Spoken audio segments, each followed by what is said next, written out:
I'm looking forward to beginning 75 hard. I think it's going to be a nice combination between the art of peace and 75 hard. Arts of war, arts of peace.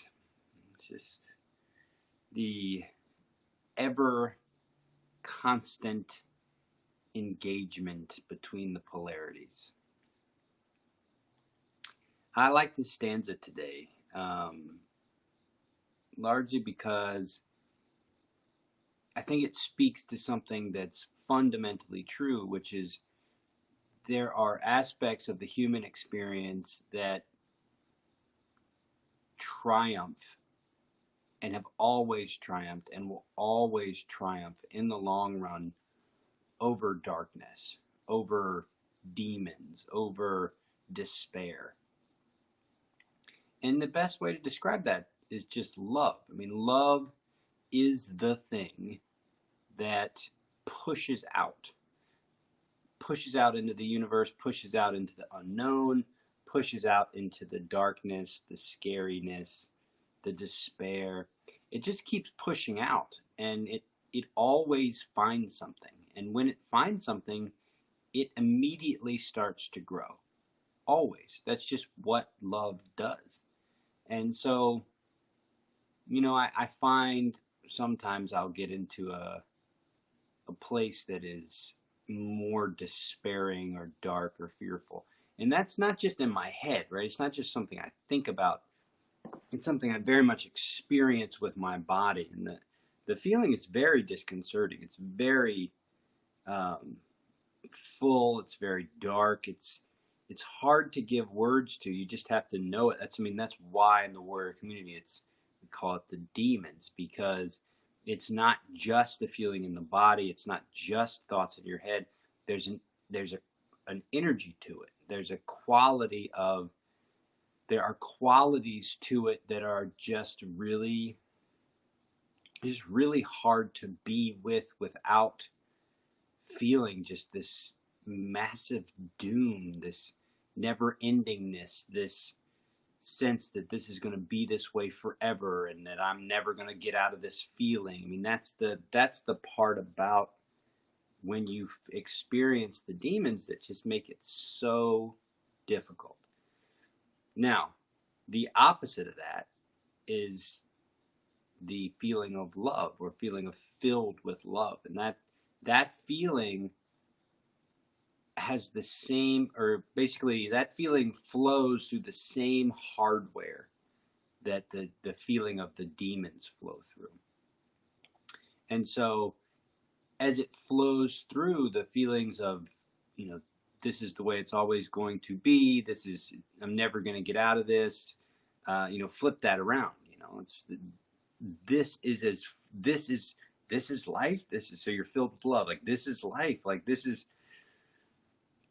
wonderful. This is empowering. This is, oh my gosh, there's so much here. This is what's living for. This is everything, So you can go to either side, and the more you cultivate the side that is loving and that reaches out, not pulls in, that reaches out and cultivates and nurtures, the just more you'll feel. And so that's very, very true. That's very true. It's always been true. It's arguably the foundation of every religion that's ever been created.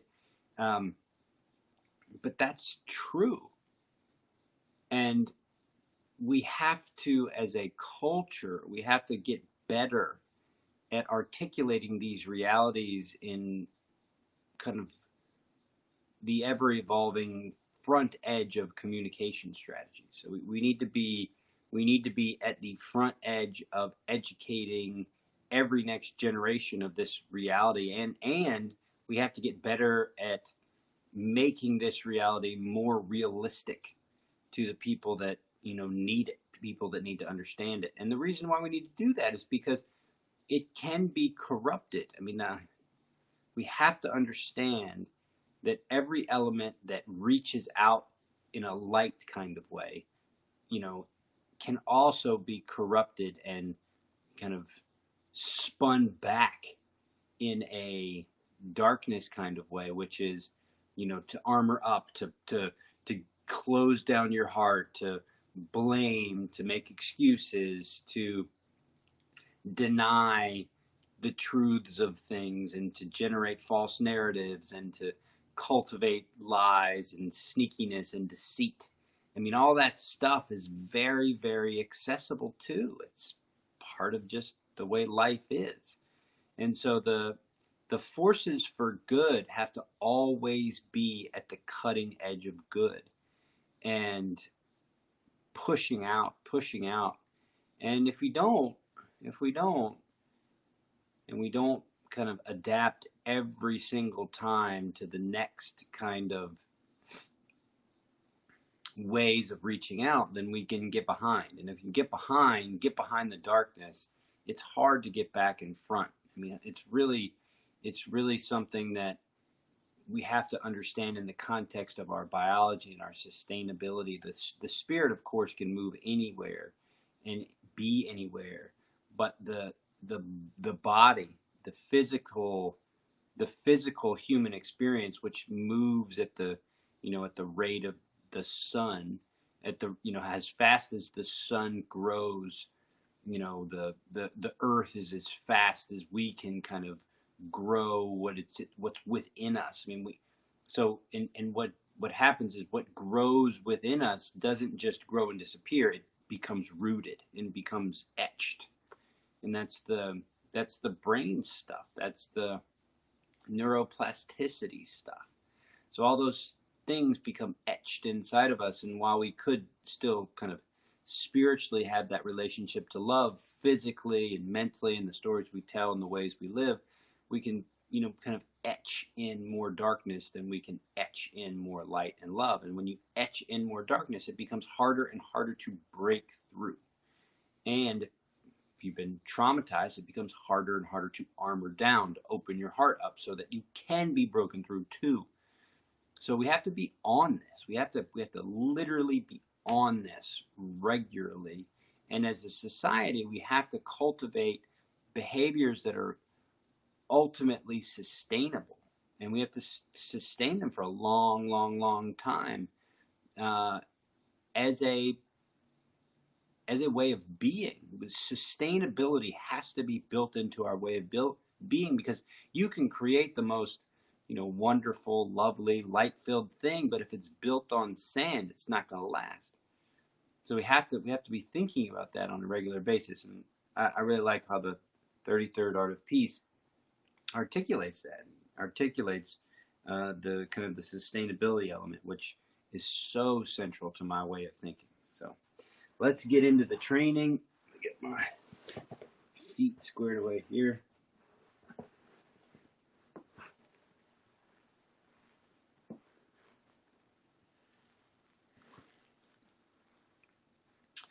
So you always want to be thinking in the beginning about comfort and safety, right? So step one to armor down is comfort and safety. Now, what you want to be thinking about as you're kind of assessing your comfort level and your safety level is, what cues me to comfort? What cues me, and by that I mean, what are the things that I think of that I need to account for that kind of offer me a cue, like, oh, do this. Okay, so my jaw feels tight. Do that. So I gotta release that. I always have to get my legs squared away.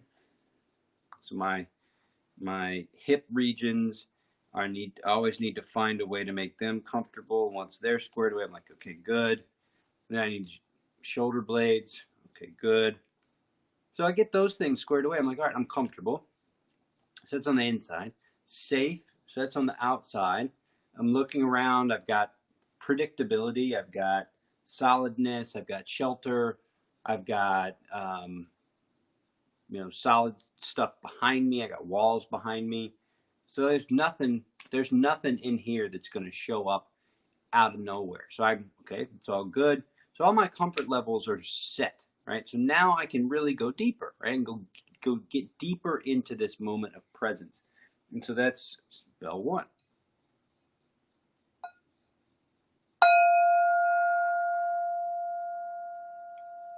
It says the sound of the bell fades for you. Bring your attention to your sight picture. Yesterday we looked for straight lines. Now look for triangles. We got straight lines. Look for triangles. You can kind of make them up. So like the corner of a door or something like that. But also just look for triangles. Like I got one with a garage door opener. There's one there.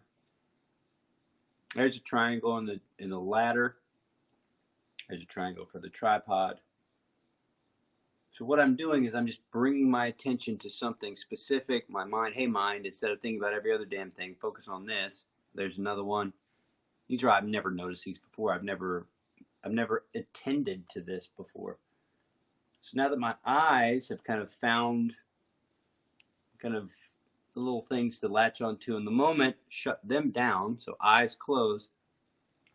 Now go into ears, sense of sound. And so imagine you are the center of a clock. As far forward as your furthest away sound that you can hear is the outer perimeter. So I've actually got on my left side, so it's 9 o'clock for me. I've got crickets outside the house, probably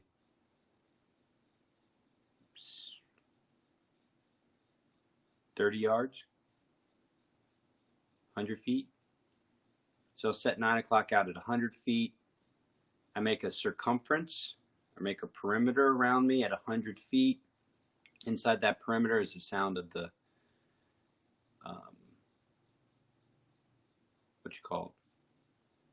the refrigerator. You hear that hum. But the rest of the space is relatively quiet.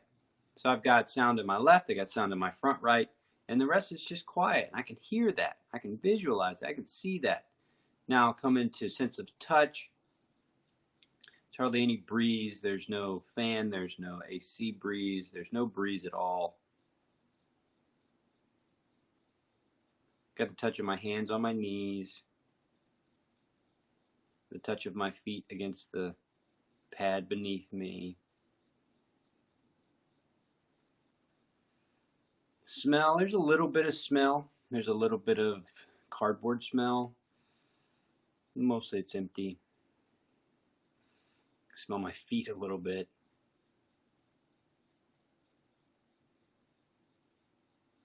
Not much by way of taste. Bell 1. Let's go to bell 2.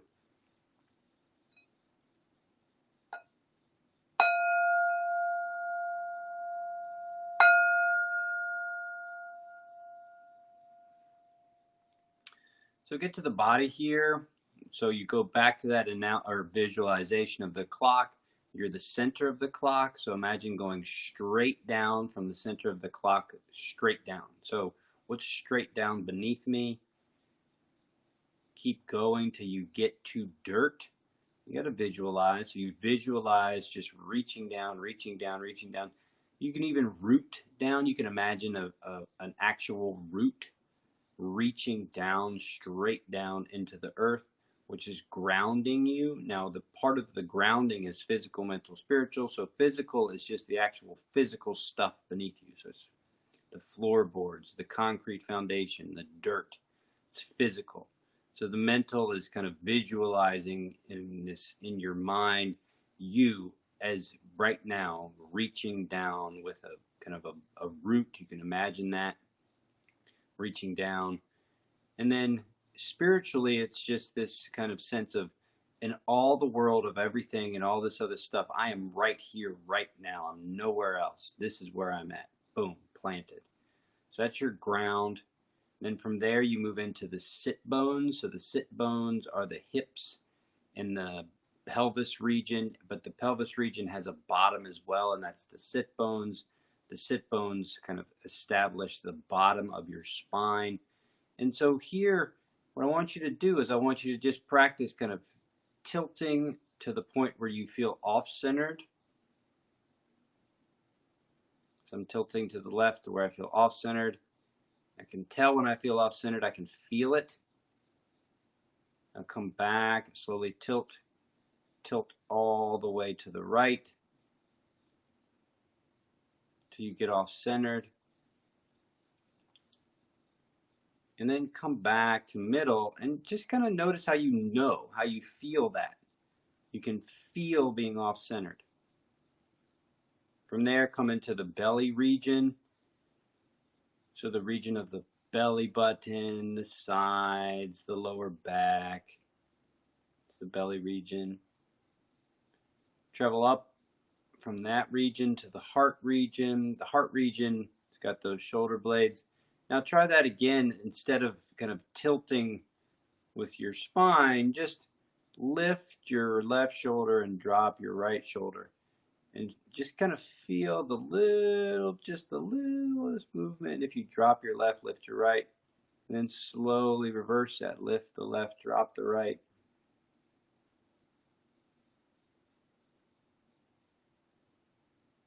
And then find the middle.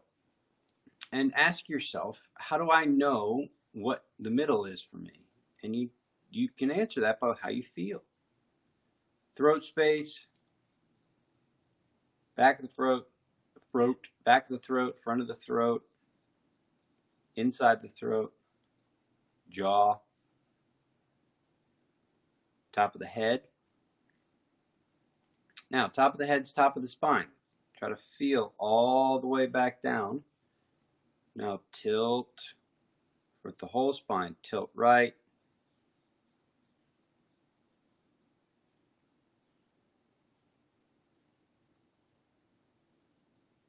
Feel the way the body shifts. Tilt the other way.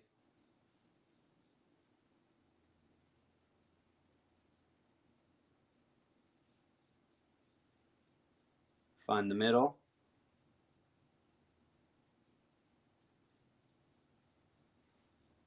Let's come to third bell.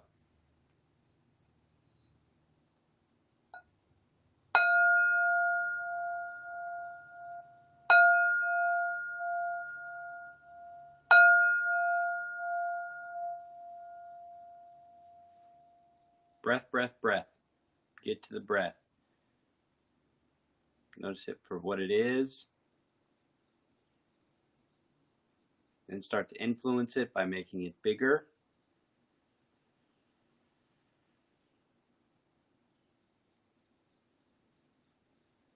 Just do 5 really big inhales and exhales.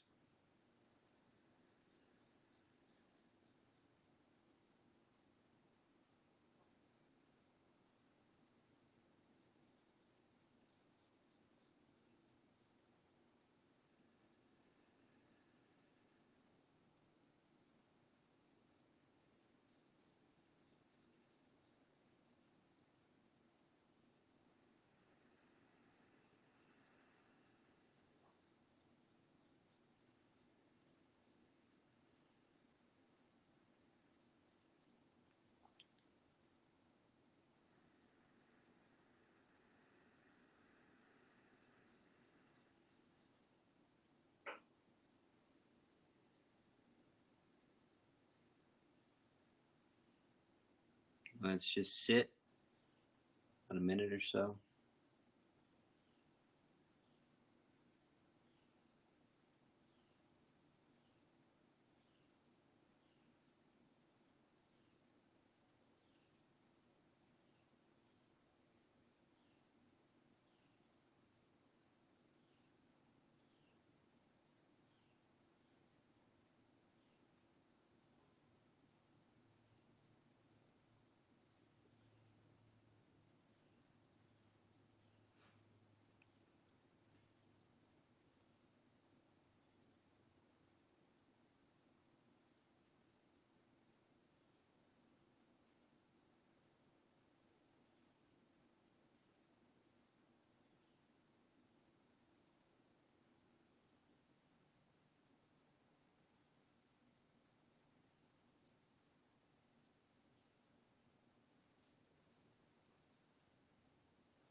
kind of making your way out of the focus of the internal and the present moment and moving into taking this into the day. Taking what into the day? What do we take into the day?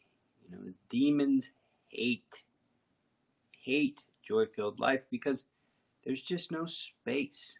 It's like a bright light in a room. There's no space for shadow. The demons do not like it because there's no authority. The demon has no authority inside a space of love. They just don't have it.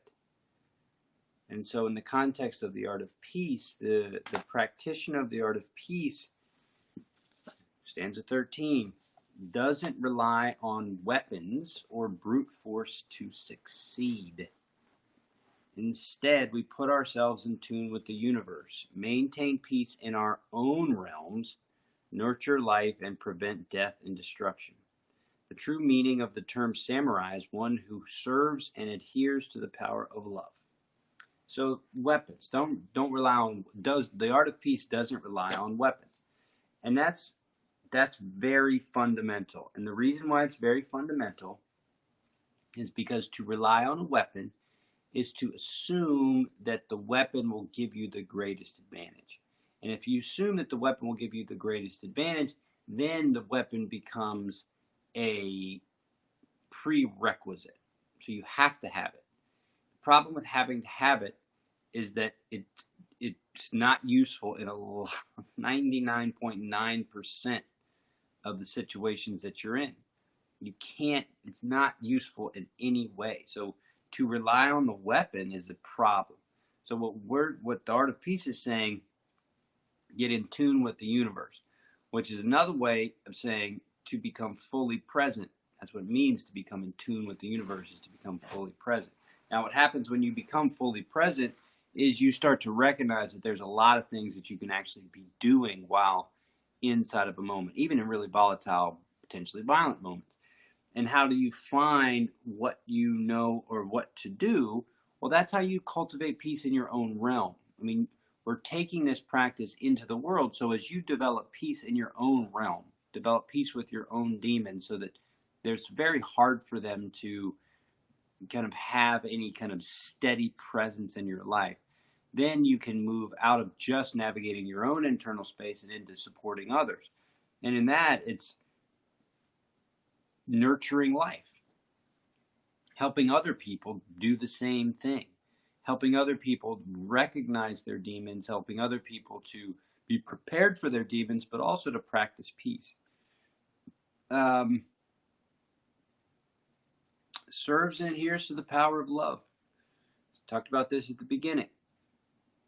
Love is not hippie flowers.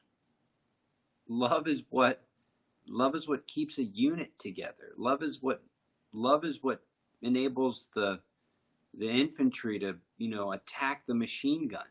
Love is the tanker, pushing into a battle even though the chances of them surviving are slim. You call it duty, but duty's not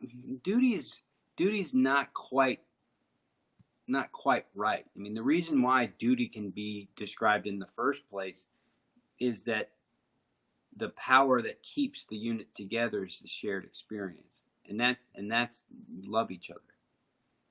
And so the power of love is really broader than we give it credit for. We have a whole bunch of cultural stuff that seems to get in the way of our understandings of love. So, I just really want to emphasize that the element here is not just love as love, happy, but it's sustainability. That's something that's so important, so important.